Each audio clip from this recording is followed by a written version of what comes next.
নমস্কার বন্ধুরা, আশা করি আপনারা সকলেই ভালো আছেন। ফ্লো উইথ অঙ্কিতার একটি নতুন ব্লগে আপনাদের সকলকে স্বাগত জানাই। সকলকে জানাই গুড মর্নিং। এখন ঘড়িতে সময় 8:30। চলে এসেছি কিচেনে সকালে জলখাবারের ব্যবস্থা করতে। ক্রিসমাসের সময় এই কেকগুলো বানিয়েছিলাম, যদিও একটু ভয়ে ভয়ে ছিলাম যে ভালো থাকবে কিনা।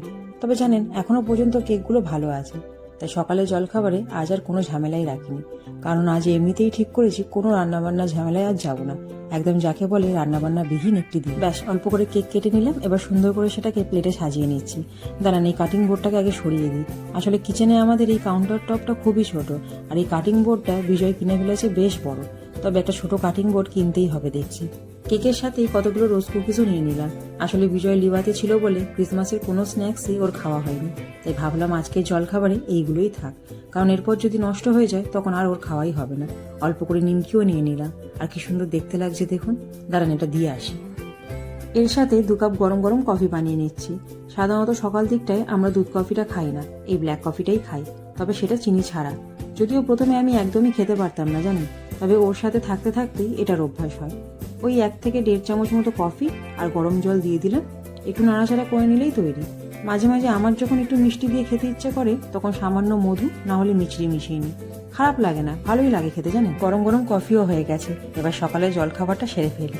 আর যেহেতু কোনো রকম রান্নাবান্নার ঝামেলা নেই, তাই ওই দিক থেকে আজ কিছুটা শান্তি। সকালে জলখাবারটা সেরে একটু বাইরেটায় আসলাম। তবে আজকে বাইরের আবহাওয়াটা খুব সুন্দর, বেশ রোদ ঝলমলে সকাল, কিন্তু তার সাথে সাথে হাওয়াও বইছে দেখছি বেশ ভালোই। তবে এখানকার আবহাওয়া কখন কিরকম রূপ নেবে আপনি বুঝতেই পারবেন না। এই দেখবেন রোদ, তো এই দেখবেন জোরে দমকা হাওয়া বইছে, আবার তার মধ্যেই দেখবেন কখনো বৃষ্টি হচ্ছে। এই গরম তো এই কনকনে ঠান্ডা, কিন্তু একদম ছবির মতো পরিষ্কার পরিচ্ছন্ন চারিপাশটা, দেখতেও সত্যি খুব ভালো লাগে। বিজয় এখন ওর বাহনটাকে নিয়ে বেরোচ্ছে, যাচ্ছে সামনের একটা সেলুনে। আজ ওর অফ ডে আছে, তাই ঠিক করেছি সন্ধ্যের দিকে একটু কেনাকাটা করতে বেরোবো। এই স্কুটারগুলো বেশ স্পিডে যায় জানেন, ইচ্ছা আছে চালানো শেখার। যদিও বিজয় অনেকবারই বলেছে, তবে আমি প্রচন্ড ভীতু মানুষ, পড়ে যাওয়ার ভয় প্রচন্ড। তবে একবার চেষ্টা করে দেখব। চলুন ভিতরটা যাই। রান্না না থাকলেও বাকি কাজগুলো সব পড়ে আছে, সেগুলো চটপট সেরে ফেলি। এখন সন্ধ্যে 7টা মতো বাজে, দুজনেই বেরিয়ে পড়লাম, যাচ্ছি কেনাকাটা করতে। তবে তার আগে যাচ্ছি একটি পার্কে কিছুক্ষণ হাঁটাচলা করতে। দুপুরে আজ আগের দিনে যা রান্নাবান্না ছিল সেগুলোই খেয়েছি। সেই চেনা পরিচিত রাস্তাটা ধরেই এখন হাঁটছি। যেহেতু ট্যাক্সি করে যাব, তাই যেখানে ট্যাক্সিগুলো পাওয়া যায় সেখানেই যাচ্ছি। আমাদের এই দিকটায় আবার ট্যাক্সিটা পেতে একটু সময় লাগে, তবে ট্যাক্সিগুলোর বিশেষত্ব হচ্ছে প্রতিটা ট্যাক্সির মাথায় একটা করে হলুদ লাইট আছে। যখন আপনি দেখবেন যে হলুদ লাইটটা জ্বলছে না, বরং ওই হলুদ লাইটের মাঝেই সরু মতো একটা লাল রঙের লাইট জ্বলছে, তখন বুঝতে হবে যে তাতে অলরেডি লোক আছেন। আর যখন হলুদ লাইটটা জ্বলবে তখন বুঝতে হবে যে আপনি ট্যাক্সিটা বুক করতে পারেন। ওঠা মাত্রই আপনাকে লোকেশন বলে দিতে হবে, আর নামার আগে আপনি কার্ড বা ক্যাশ দুভাবেই পেমেন্ট করতে পারবেন। চলে এসেছি আমরা, মোটামুটি 20 মিনিট মতো সময় লাগলো। চলুন এবার ভিতরটা যাই। এই পার্কটির নাম হলো জাহিলি পার্ক। বেশ সুন্দর করে চারিপাশটা সাজানো দেখছি। একটু দূরে দূরে বসার জায়গাও করা আছে। মর্নিং ওয়াকের জন্য খুব ভালো জায়গা, তবে অনেকেই ইভিনিং ওয়াকও করছেন। দূরে আবার অনেকেই দেখছি পিকনিক করছেন। এইখানটায় আবার কি সুন্দর করে অভিনব পদ্ধতিতে একটা ছাউনি মতো করা আছে, আর চারিপাশে বসার জায়গা। দিনের বেলা হলে আপনাদেরকে দেখাতাম কত ফুলের গাছ, কিন্তু ওইখানে আলো তেমন নেই বলে ভিডিওতে আর নিলাম না। তবে এটা কি করা আছে এটা বুঝতে পারলাম না, মনে তো হচ্ছে সৌন্দর্যের জন্যই করা আছে। তবে জলটা কিন্তু একদম পরিষ্কার পরিচ্ছন্ন। আর ওই যে দেখুন দূরে, ওখানে আবার বাচ্চাদের খেলার জায়গা। এই দেখুন, এখানে আবার বেশ সুন্দর একটা অ্যাক্টিভিটি, ছোট বড় বিভিন্ন রকম মাপের পাথরের ব্লক বসানো আছে। আপনি চাইলে এগুলোর ওপর দিয়ে ওঠানামা করতে পারবেন, কিন্তু যদি ভুলভাল পা পড়ে তাহলেই জলে। এই দেখুন নিচটাই পুরো জল। তবে দেখতে বেশ ভালো লাগছিল বলে বিজয়কে ফোনটা ধরিয়ে ভাবলাম আমিও একবার চেষ্টা করেই দেখি। এই পাশটাও খুব সুন্দর করে লাইট দিয়ে সাজানো। কোনোদিনও যদি সকাল দিকে আসতে পারি তখন আরেকবার আপনাদেরকে এই পার্কটি ঘুরে দেখাবো। এই জায়গাটাই দেখুন কি বড় বড় পাথরগুলো রাখা আছে। বিজয় বলল ওরা যখন আগে এখানে মর্নিং ওয়াক করতে আসতো তখন নাকি এই সমস্ত পাথরের উপর দিয়ে সকলে মিলে ছোটাছুটি করতো। ভাবুন একবার, পড়ে গেলে তো আর রক্ষে নেই। তবে এবার যাচ্ছি আরো একটি জায়গায়। বেশ অনেকক্ষণ হাঁটাহাঁটিও হলো পার্কটাতে, কিন্তু আরো একটা জায়গায় যাব বলে বেরিয়ে আসলাম। এখন যেখানে যাচ্ছি সেটাও খুব একটা দূরে নয়, তাই হেঁটেই যাচ্ছি। আর দেখছেন বাইরেটা কি জোরে হাওয়া বইছে। ফুলগুলোর একেবারে নাজেহাল অবস্থা, কিন্তু এত সুন্দর লাগে রাস্তার ধারে ধারে এই ফুল গাছগুলো যে চোখ সরানো যাবে না। আর খুব সুন্দরভাবে এই ফুল গাছগুলোকে যত্নও করা হয়। ওই যে দেখুন দূরে দেখা যাচ্ছে রাস্তার এপার থেকে ওই পারে একটি জিনিস তৈরি করা আছে, আর কি সুন্দর বেগুনি রঙের আলোয় মোড়ানো। ওইখানেই যাচ্ছি। ওই জিনিসটির মাঝে একটি ঘড়িও আছে। আর এটির আবার একটি ইতিহাসও আছে জানেন। এই জায়গাটি অ্যালেন ক্লক সিগন্যাল নামে পরিচিত। বলা হয় 1970-এর দশকে প্রথম যে ক্লক টাওয়ারটি নির্মাণ করা হয়েছিল সেটা ছিল একসময় এই অ্যালেন শহরের অন্যতম প্রধান ল্যান্ডমার্ক, যদিও তখন এটিকে এইরকম দেখতে ছিল না। এরপর সময়ের সঙ্গে সঙ্গে শহরটি যখন বড় হলো, গাড়ির সংখ্যা বাড়লো, ব্যস্ততা বাড়লো, তখন সেই পরিবর্তনের প্রয়োজনে 2002 সালে নাকি পুরনো যে ক্লক টাওয়ারটা সেটা ভেঙে ফেলা হয়। তারপর 2002 থেকে 2005 সালের মধ্যে নতুন আরও একটি ক্লক টাওয়ার সিগন্যাল তৈরি করা হয়। সেখানে যে ঘড়িটি ছিল সেটি 13 মিটার চওড়া ছিল এবং মাটি থেকে 28 ডিগ্রি কোণে হেলে থাকবে। আর ঘড়িটিতে মিনিটের যে কাঁটাটি ছিল সেটা নাকি 8 মিটার এবং ঘন্টার কাঁটাটা ছিল 6 মিটার লম্বা। কত বড় ঘড়িটা তাহলে ছিল ভাবুন একবার। এই পাশটায় আবার বেশ সুন্দর করে বসার জায়গা করা আছে দেখছি, আর চারিপাশে বিভিন্ন রকমের গাছ। এই সন্ধ্যের দিকটাতে বহু মানুষ এইখানে আসে সময় কাটাতে, আর বেশ সুন্দর দেখতেও লাগছে চারিপাশটা বলুন। তবে এখন আপনারা যে ক্লক টাওয়ারটা দেখছেন 2025 সালের শুরুতে আবার নতুন করে এটি তৈরির কাজ শুরু হয়। আগের বছর ডিসেম্বরের 2 তারিখে ইউএইর 54তম জাতীয় দিবসে এটি উদ্বোধন হয়। বিশ্ববিখ্যাত সুইস ঘড়ির যে নির্মাতা প্রতিষ্ঠান ওমিকার কারিগরি সহযোগিতায় এটি তৈরি। বেশ অনেকক্ষণ হাঁটাচলাও হলো, আর এই শহরটির একটি অতি পরিচিত ল্যান্ডমার্কটিও দেখা হয়ে গেল। তবে এবার একটু কিছু খেতে হবে, প্রচন্ড জোরে খিদেও পেয়ে গেছে। সামনেই এই রেস্টুরেন্টটা পেলাম, একদম খোলা আকাশের নিচে। 1 প্লেট চিকেন চাউমিন অর্ডার করেছিলাম, কি সুন্দর একটা ছোট্ট কড়াইতে করে দিয়ে গেছে দেখুন, আর তার সাথে 2 কাপ কফি। কফিটা আবার কি সুন্দর কাঁচের গ্লাসে করে দিয়েছে, মনে হচ্ছে যেন কলকাতারই কোনো ছোটোখাটো রেস্টুরেন্টে বসে আছি। চাউমিনটা সত্যি খুব ভালো খেতে ছিল, আর কফিটাও খুবই সুন্দর। তবে যে কাজের জন্য আজ বেরিয়েছি সেটা এখনো বাকি, কেনাকাটা করা। আবার একটা ট্যাক্সি বুক করলাম, এখন যাচ্ছি লুলু হাইপার মার্কেটে। মোটামুটি 15 মিনিট মতো সময় লাগবে, চলুন যাওয়া যাক। চলে এসেছি আমরা লুলু হাইপার মার্কেটে, যাচ্ছি এখন জামা কাপড়ের দিকটাতে। দেখছেন সমস্ত কাপড় জামার উপর 30%, 40%, 50% করে এখন অফ চলছে।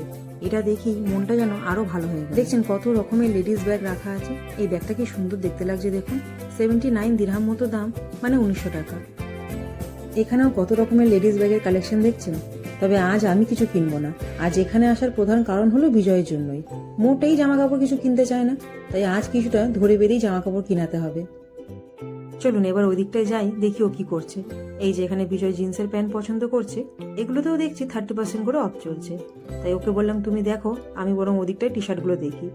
প্রচুর টি শার্টের কালেকশনও আছে এখানে, কালারগুলোও বেশ ভালো লাগছে, আর কাপড়ের কোয়ালিটিও খুব ভালো। অনেকক্ষণ দেখার পর একটা টি শার্ট আর একটা শার্ট বেশ ভালো লাগলো, এই যে এই শার্টটা। তাই ওকে বললাম একবার ট্রায়াল দিয়ে দেখে নাও ঠিকঠাক হচ্ছে কিনা। আমি বরং ততক্ষণ চারিপাশটা ঘুরে দেখি যে আর কি কি কালেকশন আছে। এই দেখুন এখানেও কত টি শার্ট রাখা, এখানে আবার শার্টের কালেকশন, আর কালারগুলো খুব সুন্দর। এইগুলোতেও দেখছি 30% করেই অফ চলছে। আগেও এই মার্কেটে অনেকবার এসেছি ঠিকই, কিন্তু জামা কাপড়ের উপর এত ছাড় তখন দেখিনি। এই দেখুন এখানে আবার শাড়িরও কালেকশন আছে দেখছি, বেশ ভালোই হলো। কিন্তু শাড়ির সাথে রেডিমেড ব্লাউজও যদি পাওয়া যেত খুব ভালো হতো। এই পাশেও সব শাড়ি রাখা, এইখানটাতেও দেখছি সব শাড়ি, চুড়িদারের পিস এগুলোই রাখা আছে। এদিকে আবার টি শার্ট, শার্ট এগুলো রাখা আছে। দাঁড়ান একবার ওই পাশটা দেখি, মনে হচ্ছে রেডিমেড ব্লাউজের কালেকশন আছে। বাহ, এই তো রেডিমেড ব্লাউজও আছে দেখছি, তাহলে তার কোনো চিন্তাই নেই, শাড়ি কেনাই যায়। এটা দারুণ জিনিস দেখে রাখলাম। আর এই দেখুন এখানে আবার কিছু কুর্তিরও কালেকশন আছে দেখছি, মোটামুটি শাড়ি কুর্তি সবই পাওয়া যায় এখানে। আসলাম এবার একটু উইন্টার কালেকশন দেখতে, এইগুলোতেও 50% করে অফ চলছে। আর তো মাত্র ধরুন হাতে গুনে 1 থেকে 2 মাস, তারপরে এমন গরম পড়বে যার বলার মতো না। তখন তার এইসব জামা কাপড় কোনো কাজেই লাগবে না, তাই জন্যই হয়তো আরো বেশি করে ছাড় চলছে। তবে একদিকে ভালো, এখন কিনে রাখলে বছরের শেষে আবার কাজে লেগে যাবে। আর কি ভালো লাগছে দেখুন এই 2 পিসের সেটটা। যদিও ভেবেছিলাম কিছু নেব না, কিন্তু এই সোয়েটারগুলো এত ভালো লাগছে তাই ভাবলাম যখন এসেইছি নিজের জন্য একটা সোয়েটার নিয়ে নিই। এইটাও ভালো, তবে এটার থেকে এই রংটা আরো বেশি ভালো লাগছে। কোয়ালিটিটাও দেখছি খুবই ভালো, আর এটাতেও 50% অফ আছে।